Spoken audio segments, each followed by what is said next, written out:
Thank you for watching, liking, commenting, sharing, and subscribing right now.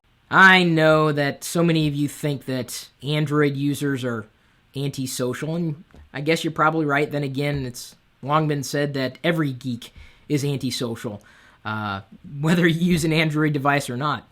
Maybe you feel like you're a little on the social side, connected to social media. Well, I hope that you've got plenty of those social apps installed on your Android device, if you happen to have an Android device and you do feel social, although I would argue that just because you have access to social media doesn't mean you should be there. How many antisocial people do you know in social media, no matter what device they carry? You wish you could just cut them off and block them. Oh, so many people who upload videos to YouTube should never be allowed to breathe. That's just my opinion. I could be wrong. So we've outlined a few apps that you may want to have on your Android device, some social apps for your Android device if you're feeling social. Apps like Facebook, the Facebook app. Maybe not optimized for large screens yet. Maybe Facebook will eventually get around to that. Twitter, of course, also available for Android. Google Plus, naturally available for Android. There's also Tikal. Now, I don't know if you've heard of that before. Tikl. That's touch to talk. You touch to talk.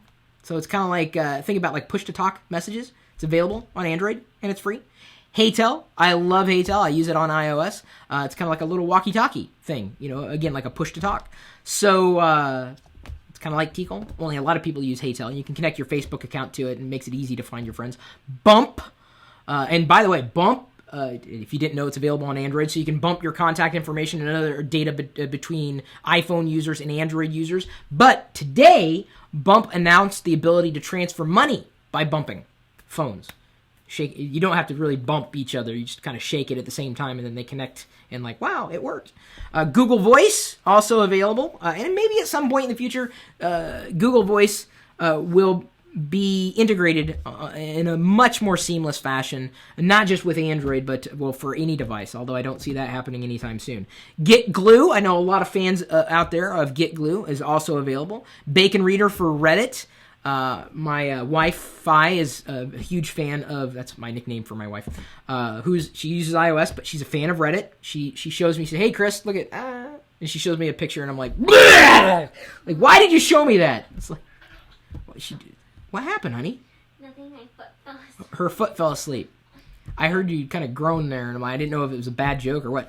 Hootsuite is also available for free to help you manage your Twitter, Facebook, LinkedIn, Foursquare accounts, and at some point in the future, Google Plus as well. So the bottom line is there are a lot of decent apps that are available for Android, just like there are a lot of decent apps available for any mobile platform. You may have 10 apps. As long as those 10 apps allow you to do what it is that you want to do, well, I say that's all that matters. Take a look at the list. We've got all the links for you in one convenient place in the article linked in this video's description on LockerGnome.com.